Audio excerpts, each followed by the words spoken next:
નમસ્કાર મિત્રો, આજે સીધું ને સટમાં આપણી સાથે જાણીતા અર્થશાસ્ત્રી અને નર્મદા યોજનાના ગહન જાણકાર એવા ડોક્ટર જયનારાયણ વ્યાસ જોડાયા છે. જયનારાયણભાઈ, આપનું સીધું ને સટમાં સ્વાગત છે. નમસ્કાર રજભાઈ. જયનારાયણભાઈ નો પરિચય આપવો હોય તો મને લાગે છે કે બહુ જ લાંબો થાય, પરંતુ આપણા દર્શકો જયનારાયણભાઈના વિચારોથી, એમના બેબાક વચનોથી અને બહુમુખી વ્યક્તિત્વથી પરિચિત છે. એટલે હું વિશેષ પરિચય આપતો નથી, પરંતુ જયનારાયણભાઈ બહુ જ જાણીતા અર્થશાસ્ત્રી છે. વિશ્વમાં નર્મદા યોજના વિશે જેણે સૌથી વધારે અભ્યાસ કર્યો હોય અને નર્મદા યોજનાને જેણે વધારે લાભ અપાવ્યો હોય, નર્મદા યોજનાના ચેરમેન મેનેજિંગ ડિરેક્ટર પણ રહ્યા હોય અને નર્મદા યોજનાના મિનિસ્ટર પણ રહ્યા હોય, અને નર્મદા યોજનામાં જ્યારે જ્યારે અવરોધો આવ્યા હોય ત્યારે જાપાન જઈને એ અવરોધોને ખાળી શક્યા હોય, તો એનો યશ જયનારાયણભાઈને આપવો પડે. આમ તો નર્મદાને નામે યશ લેવા માટે ઘણા બધા લોકો તલપાપડ હોય છે, અને 1961માં તત્કાલીન વડાપ્રધાન જવાહરલાલ નહેરુએ એનો શિલાન્યાસ કર્યો. ત્યારથી માંડીને ભાઈ કાકાએ પોતાના સંસ્મરણોમાં જે વાતો લખી છે એ વિશે પણ આપણે અગાઉ કેટલાક એપિસોડની અંદર વાત કરી ગયા છીએ. પરંતુ જયનારાયણભાઈ આજે આપણી સાથે જોડાયા છે ત્યારે માનનીય ગૃહમંત્રી અને સહકાર મંત્રી કેન્દ્રના અમિત શાહ અને જળ સંસાધન મંત્રી સી.આર. પાટીલ, એમના બંનેના પ્રયાસોથી ચારેય સંબંધિત રાજ્યો એટલે કે ગુજરાત, મહારાષ્ટ્ર, મધ્યપ્રદેશ અને રાજસ્થાન, એના મુખ્યમંત્રીઓ એ એક મંચ પર આવીને નર્મદા યોજનામાં સહકાર આપવા માટે પહેલ કરે તો મને લાગે છે કે એ સારી બાબત છે, એવું આપણે સ્વીકારીએ છીએ. અને ઘણા બધા પ્રશ્નો ઉકેલાઈ જશે જો એ ચારેય જણા સહકારથી કામ કરે તો. અને અમે અગાઉ પણ શિવરાજસિંહ ચૌહાણ, એમની સરકાર રહી મધ્યપ્રદેશમાં, મહારાષ્ટ્રમાં પણ ભારતીય જનતા પાર્ટીની સરકાર રહી, ગુજરાતમાં પણ ભારતીય જનતા પાર્ટીની સરકાર રહી, રાજસ્થાનમાં પણ ભારતીય જનતા પાર્ટીની સરકાર રહી. પરંતુ આ ચારેય રાજ્યો વચ્ચે આર્થિક બાબતોમાં જે કમિટમેન્ટ હતા એ કમિટમેન્ટ પૂરા થતા નહોતા, અને એને કારણે નર્મદા યોજનાને નુકસાન જઈ રહ્યું હતું અને ચારેય રાજ્યોને એનો લાભ પૂરતો મળતો નહોતો, એવું આપણે સહજ રીતે સમજી શકીએ. પરંતુ આપણી સાથે જ્યારે ડોક્ટર જયનારાયણ વ્યાસ જોડાયા છે ત્યારે જયનારાયણભાઈને સીધો સવાલ કે આ જે બેઠક થઈ એ બેઠક વિશે એમનો શું અભિપ્રાય છે, અને આ જે મડાગાંઠ ચારેય રાજ્યોની વચ્ચે ઘણા વખતથી ચાલી આવતી હતી એ મડાગાંઠ હવે કઈ દિશા પકડશે, એના વિશે આપનું વિશ્લેષણ આપણા દર્શકોના લાભાર્થે પ્રસ્તુત કરો. મારા લાભાર્થે પણ એવો આપને અનુરોધ છે. જયનારાયણ. નમસ્કાર હરિભાઈ. નમસ્કાર. આપણી જે સમય મર્યાદા છે જોતા આજની ચર્ચા આપણે આજે જે મીટિંગ થઈ માનનીય શ્રી અમિતભાઈ, માનનીય શ્રી ચંદ્રકાંતભાઈ અને રાજસ્થાન, મધ્યપ્રદેશ અને મહારાષ્ટ્ર મુખ્યમંત્રીશ્રીઓ, ગુજરાતના તો હોય જ ઓબ્વિયસલી, અને જે સમાધાન થયું એની પૂરતી જ આપણે આજે વાત મર્યાદિત રાખીશું. જી.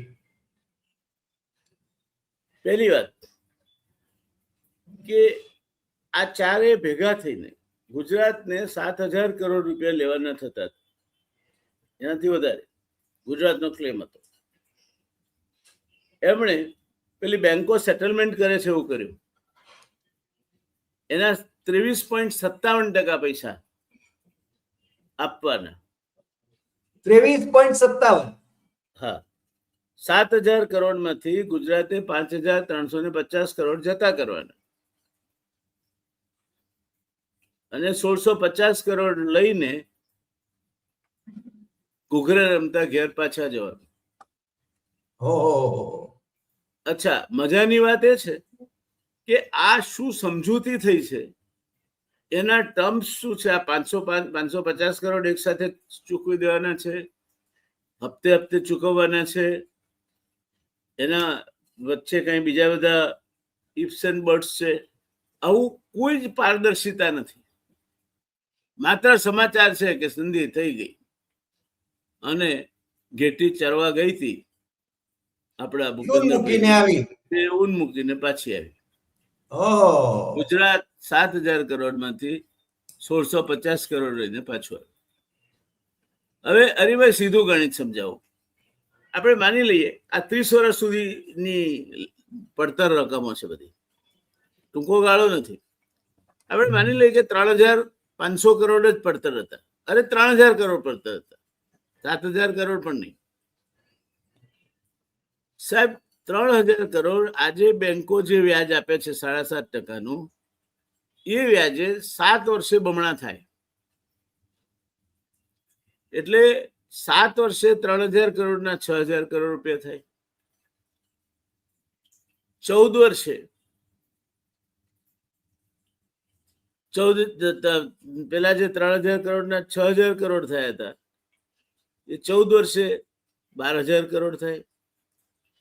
પછી 21 વર્ષે 24,000 કરોડ થાય અને 28 વર્ષે 48,000 કરોડ થાય. તો ઇકોનોમિક્સની ભાષામાં present value of this money અને very conservative estimate is 48,000 crore. અને તમે 1,650 કરોડમાં ખંડી વાળો છો.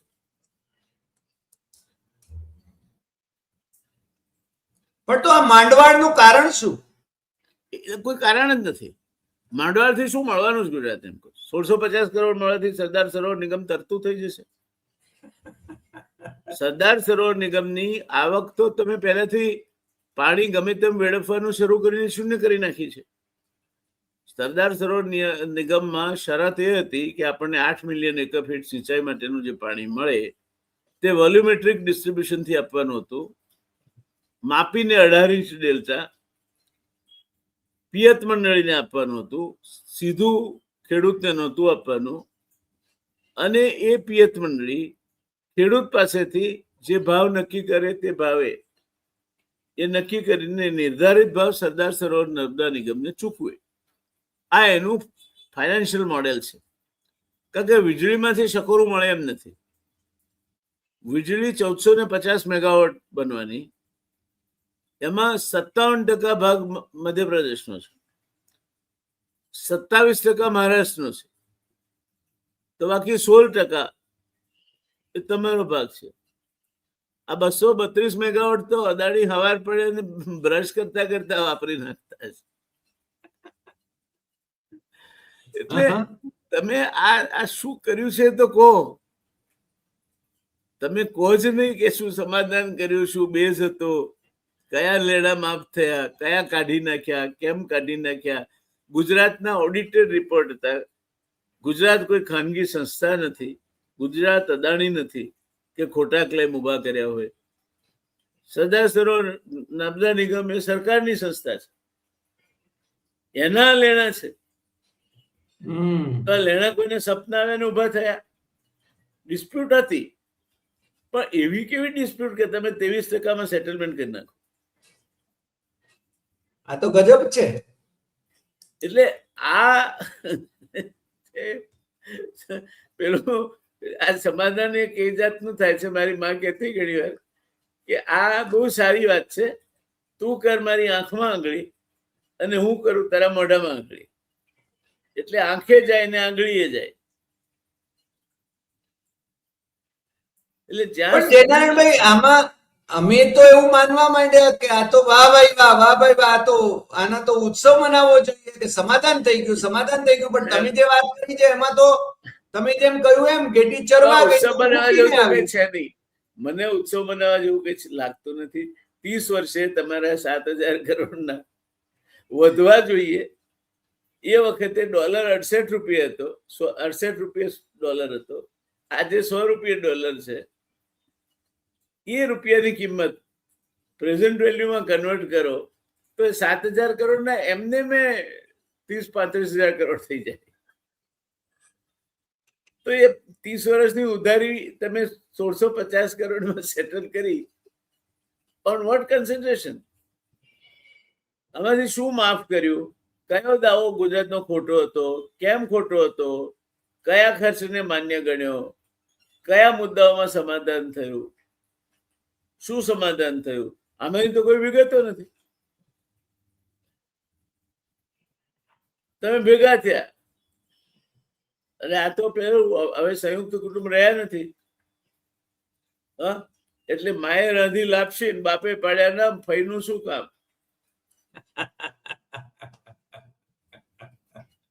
વાહ ભાઈ. હા, એટલે આ કંઈક વિચિત્ર મને લાગે છે આજે કે કર્યું છે એમણે. અને આનાથી સરદાર સરોવર નિગમનું કંઈ ભલું થાય એવું હું તો નથી માનતો. અરે પીનટ્સ છે. 1650 કરોડ સરદાર સરોવર નિગમની બીજી તો આવકનું હોય, તમે સાધન રહેવા દીધું નથી. પાણીમાંથી તમે કશું કમાતા નથી.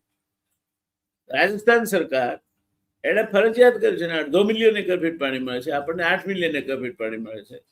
ત્યારે ફરજિયાત કર્યું છે કે તમારે નર્મદાનું પાણી સિંચાઈ માટે જોઈતું હોય તો માઇક્રો ઇરિગેશન કરવો તો જ મળે. એટલે 2.5 મિલિયન એકર ફીટમાંથી એ લોકો લગભગ 4 લાખ એકરની સિંચાઈ કાપે છે. આપણે રાજસ્થાનના સ્કેલ પર આપણે આપીએ ને તો સાહેબ અત્યારે આપણે 7-8 લાખ ગમે તે બધા ખોટા આંકડા બતાવીને ગમે તે કહેતા હોય, જુદી વાત છે. 7-8 લાખ એકરથી વધારે આપણે સિંચાઈ નથી આપતા. પછી 2 પાક થતા હોય એટલે તમે એને બમણો ગણી નાખો.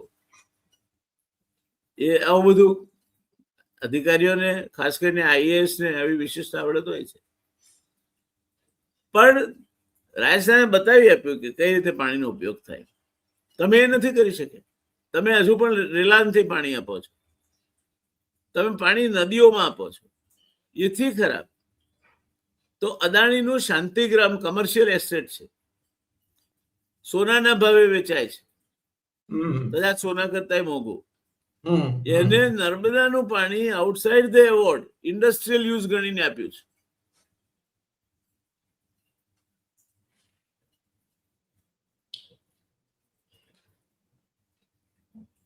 એટલે તમે આવક ક્યાંથી ઉભી કરવાના છો? મને સમજાવો તો ખરા. તો કોની પાસે જ લેશો આવક?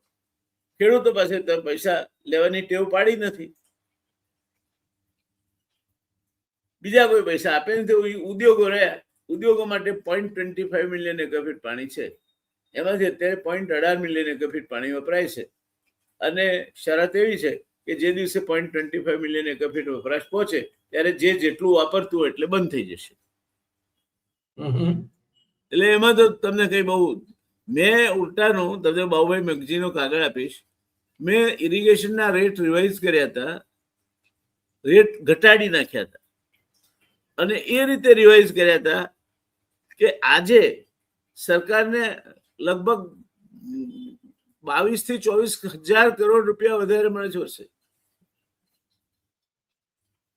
Irrigation વોટર્સને, industrial use of વોટરના. તમે બસ ઇન્સ્ટ્રુમેન્ટ કયું છે મને કહો ને. સરદાર સરોવર નો તરી જશે. સરદાર સરોવરનો ખર્ચો 1,650 કરોડ જ છે. તમે સરદાર સરોવર બંધ કરવાના છો, એની નહેરો કરવાની બાકી છે, કચ્છનું કામ બાકી છે, તો પૈસા ક્યાંથી લાવશો તમે? લોન તો નહીં આપી શકે કોઈ,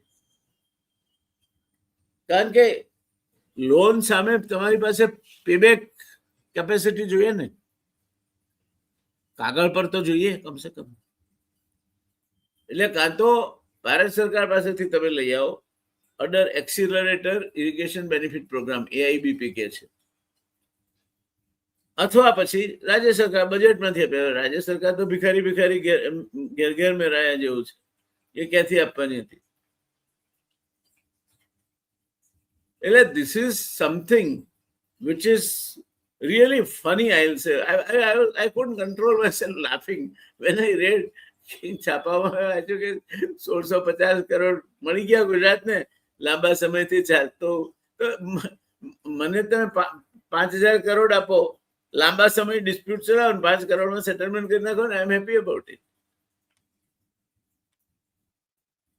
50 કરોડમાં કરજો, ચાલો. જેનાભાઈ મને એ કહો કે નર્મદા યોજના હજુ તો અધૂરી છે. હા, કચ્છ સુધી તો પાણી પહોંચ્યું નથી, કચ્છ સુધી નથી ખેતરો પહોંચ્યું, સુધી પાણી પહોંચ્યું નથી, ભાડભૂત વિયર બાકી છે, બધું ઘણું બાકી છે. હા, ટોટલ નર્મદા યોજના કેટલા કરોડની થાય, કેટલા કરોડ રૂપિયા? એ રીતે નહીં ગણાય, કારણ કે પ્લાનિંગ કમિશને 1985 જયારે મંજૂર કર્યો ત્યારે 6000 કરોડ નો ખર્ચો હતો.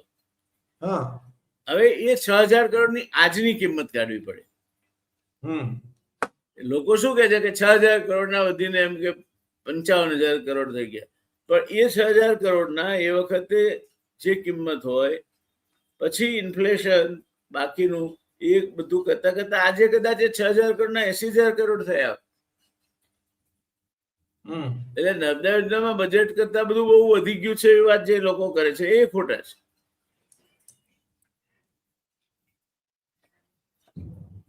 બીજું, જવાહરલાલ નહેરુએ પહેલી એનો પાયો નાખ્યો હતો એપ્રિલ 1962, એ ખોટું છે. જવાહરલાલ નહેરુએ નર્મદા યોજનાનો પાયો નાખ્યો જ નહોતો. કેમ? એમણે તો ત્યાં નવાગામ પાસે 240 ફૂટ ઊંચાઈના એક ડેમનો પાયો નાખેલો. પછી કેન ખોસલાએ કહ્યું કે ટર્મિનલ ડેમ છે, તમને પાણી બધું વહી જશે, આ ડેમ તમારા માટે કામનો નથી. એણે 550 ફૂટની ઊંચાઈનો ડેમ સજેસ્ટ કર્યો હતો અને સ્થાન બદલીને કેવડિયા સજેસ્ટ કર્યું. એ બરાબર છે, પણ મને લાગે એટલે એનો પાયો નખાયો 1989. તો પછી યોજના લંબાઈ ક્યાંથી? લંબાઈ જ નથી યોજના. કોંગ્રેસ વાળામાં તો અક્કલ નથી, અક્કલના બુઠાઓ છે સારા. કારણ કે મોટા ભાગનું કોન્ક્રીટ કામ સનતભાઈએ જયારે ચેરમેનશીપ છોડી અને મેધા પાટકર કંપનીએ જેને સુપ્રીમમાં ફસાયો હતો ડેમ, એ કોન્ક્રીટ હાઈટ છે ડેમની એ 400 ફૂટ, 55 ફૂટના દરવાજા, 400 માંથી 100 મીટર કરતા વધારે તો સનતભાઈ પૂરું કરીને ગયા હતા. અને ડેમ આમ થાય ને, આમ ટ્રેપેઝોઇડ હોય, આમ ઉપર જાય એમ સાંકડો થતો જાય, નીચે પાયો પહોળો હોય, એટલે લગભગ 70% 80% ડેમનું કોન્ક્રીટ કામ કોંગ્રેસના સમયમાં પૂરું થઈ ગયું હતું.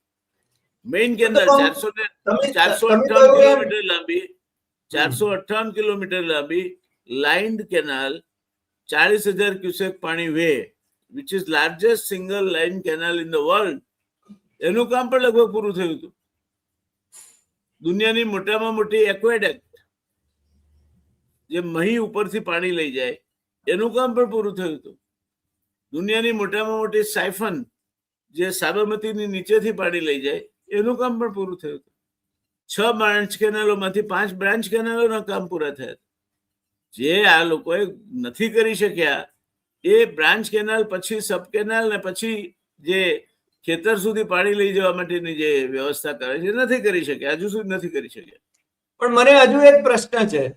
ચિમનભાઈ પટેલ નર્મદા યોજનાનો યશ લેતા હતા અને આપના મિત્ર નરેન્દ્ર મોદી એમણે જ નર્મદા યોજના પૂરી કરી, એમના થકી જ પાણી મળ્યા એવું પણ કહે છે, દાવા બહુ કરે છે.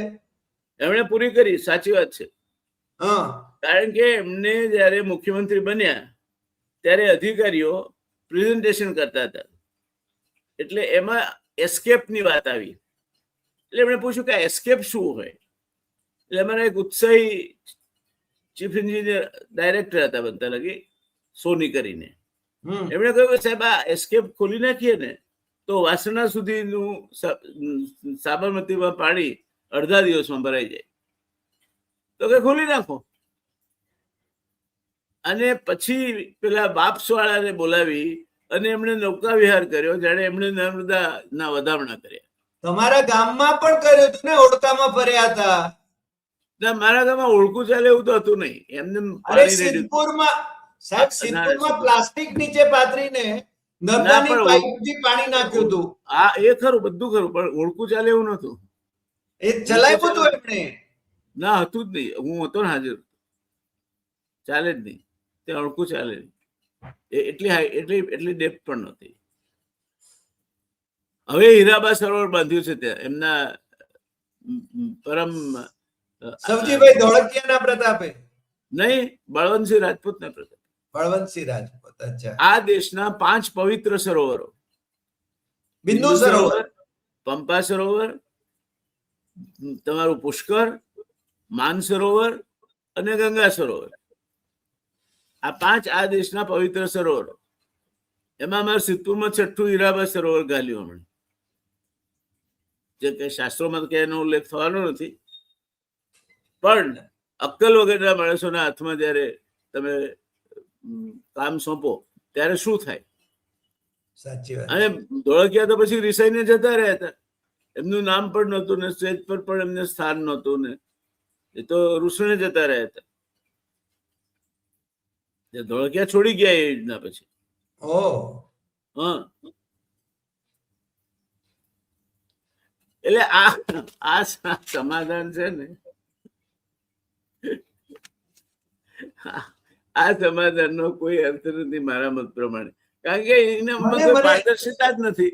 કયા ખર્ચા કાપી નાખ્યા, કેમ કાપી નાખ્યા, આ 550 કરોડ આપવાના તે કઈ રીતે આપવાના, 1 હપ્તે આપવાના, કઈ તારીખ પહેલા આપવાના, કે 4 હપ્તે આપવાના, કઈ જ ખબર નથી. આવું કેવું તમારી ફાઇનાન્શિયલ ડીલ કે જેના કોઈ કશી જ ખબર ના હોય, ટોટલી ઓપન એન્ડેડ ડીલ. તો આને તો માત્ર ચૂંટણી પ્રચારનું જ ડીલ કહેવાય ને. Absolutely, absolutely. ચૂંટણી પ્રચારનું પણ હું નહીં કહું, કારણ કે આનાથી કઈ ચૂંટણી ના જીતાય. મધ્યપ્રદેશ 1650 કરોડ રૂપિયા આપશે તો ગુજરાતમાં કોના ઘરમાં 1600 રૂપિયા જવાના છે? પેલા સ્વિસ બેંક માંથી 15 લાખ આવે એના જેવું. હા જી. એટલે મેં તમને સવારે હસતા હસતા કહ્યું હતું કે આપણે કરીશું. સવારમાં હું એકલો હસ્યો 15 મિનિટ. તો હિસાબે સરસ ગણ્યો છે. 17 5 95, 2 મેલ્યા છૂટના, લાય ભાઈ હોમો 2 ઓછા. વાહ વાહ. એટલે જેનાભાઈ આમાં તો પ્રજાને મૂર્ખ બનાવવાના ધંધા જ ચાલુ છે. એ તો છે જ. પછી એ રામ મંદિર હોય, મારો નર્મદા મંદિર હોય. સખત વાતો છે. મારો સખત વાતો છે ભાઈ. તમે એમ કહો પ્રજાને મૂર્ખ બનાવ, પણ આપણે બધા મૂર્ખ છીએ જ. આપણે બધા જ મૂર્ખ છીએ. બનાવવાના ક્યાં છે? We are Born stupid idiots. કારણ કે મેં શરૂઆતમાં તો આનંદ વ્યક્ત કર્યો કે આ સમાધાન થયું એટલે ઘણા વખતથી. ખોટા આનંદ ના વ્યક્ત કરો. તમે ગમે ત્યાં આનંદ વ્યક્ત કરતા થઈ જશો, ચાલશે કઈ રીતે? નહીં, અમે એટલા માટે, અમે સત્ય શોધન માટે જ તમને શોધી કાઢ્યા. આજે છે ને તમારી સાથે વાત સત્ય કરવી. શોધન કઈ રીતે કરો તમે? આ પેલા પતંગના દોરાનું પિંડલું છે, એનો છેડો ખોવાઈ ગયો છે. હવે કઈ રીતે એને તમે કાઢીને એટલી તો ખબર પડી નથી કોઈ શરત. કયા પૈસા કાપ્યા, કેમ કાપ્યા, કઈ રીતે 550 કરોડની રકમ આવી, એ 550 કરોડ ક્યારે આપવાના, કઈ રીતે આપવાના, કશું જ નથી આમાં. પણ આવું જ બધું લોલે લોલ ચાલવાનું. આ જ રીતે ચાલે. અરે ભાઈ, હવે નામા પદ્ધતિમાં આવું ચાલે છે. રાતા હાલે રોડ, પાછળ લઈ ગઈ ખાંડ, ના હસ્તે રોડી રોડ.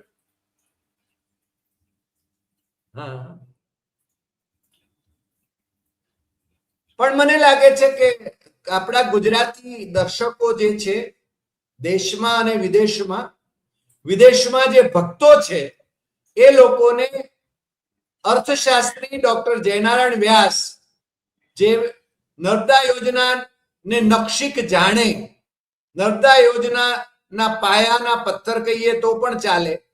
અમે શરદભાઈ હતા ત્યારથી જ. હા, પથ્થર ખરો. હા, પથ્થર ના, મેં મૂરખ નથી કહ્યા, આપણે મૂરખ નથી, આપણે પ્રશ્નો કરીશું, પણ આ ભક્તોને પણ આપ સાચી વાત પહોંચે, ભલે એ માને કે ન માને. યોગદાનની વાત કરતા હો, યોગદાનની વાત કરતા હો, તો ફેરકુવા સત્યાગ્રહ અને એ સમયે લોકમત ઉભો કરવામાં ચીમનભાઈ પટેલનું મોટું યોગદાન હતું, એમાં કોઈ જ ના પાડી શકાય નહીં. સનતભાઈ મહેતાનું એટલું જ મોટું યોગદાન, એમાં કોઈ જ ના પાડી શકાય નહીં. બાબુભાઈ જશભાઈનું એ મંત્રી તરીકેનું યોગદાન, એમાં કોઈ જ ના પાડી શકાય. પછી અધિકારીઓમાં રાજ સાહેબ, જીડી પટેલ, એ બધા એટલે જે અમારા ધુરંધરો હતા બધા. અને ખાસ તો પુનઃવસનનું જે કંઈ કામ થયું એમાં વીકે બબ્બર, વિનોદ બબ્બર કરીને એક આઈએએસ અધિકારી, બિલકુલ સંત પુરુષની માફક એણે કામ કર્યું છે. બધા આઈએએસ અધિકારીઓ મલાઈદાર પોસ્ટિંગ માટે દોડતા હોય, આ માણસ આદિવાસીઓની વચ્ચે ફર્યો રહ્યો અને નર્મદાનું રિહેબિલિટેશનનું કામ થયું ને સુપ્રીમ કોર્ટમાંથી આપણે નીકળ્યા, એનો lot of credit should go to VK Babbar. Right.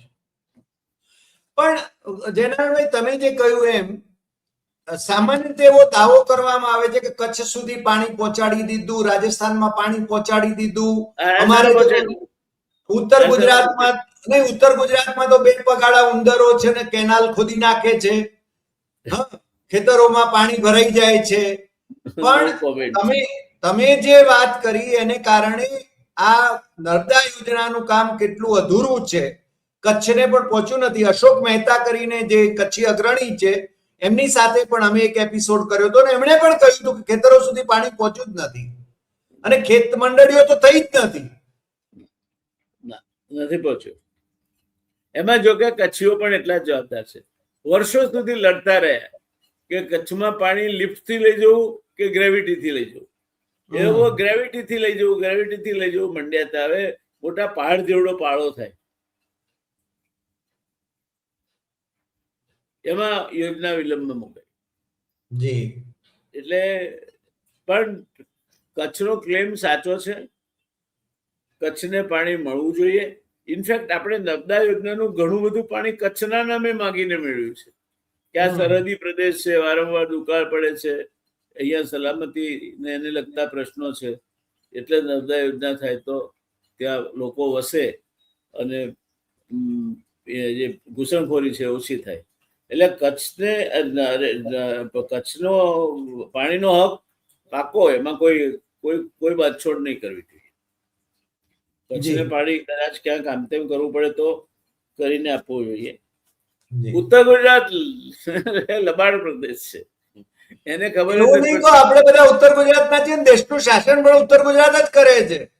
એમ નહીં, ઉત્તર ગુજરાતમાં તમારી નર્મદા કેનાલ કઈ જગ્યાએ છે બતાવો ને. તમી થી દાખલ થઈ ને સાંતલપુર નીકળી ગઈ, કેટલું ઉત્તર ગુજરાતને કવરેજ થયું એનું? 10%. બાકી હરિઓમ તત્સત. હા, પણ અમારે તો સરકારના ગુણગાન કરવાના ને. ઉત્તર ગુજરાતની જનતા તો સાહેબ સરકારના ગુણગાન કરવામાંથી ઊંચી નથી આવતી. હવે તો અદાણી અંબાણીના પેલા વીજ પોલ પણ છે ને ઉત્તર ગુજરાત તરફ ગતિ કરવાના છે, એટલે ખબર પડશે એમને પણ. એમણે ગઈકાલે જ મેં એપિસોડ કર્યો છે, અદાણી સાથેની જે સમજૂતી થઈ છે એમાં ઘણી બધી બાબતો અધ્યાહાર છે. દાખલા તરીકે જે કોરિડોર છે, જે પાવર લાઈન જવાની નીચેનું, એનું કોમ્પેન્સેશન નું શું? રાઈટ. પછી આ તમે શું કરો? આ પાવર, પહેલી વાત તો એ કે હું તો એવું માનું છું કે તમે 18મી સદીમાં જીવો છો. તમે આ પાવર લાઈનો ને આવડા મોટા પેલા ગ્રેવિટી પોલ થી શું કરો પેલું કરો છો? પાઇલ ફાઉન્ડેશન કરો.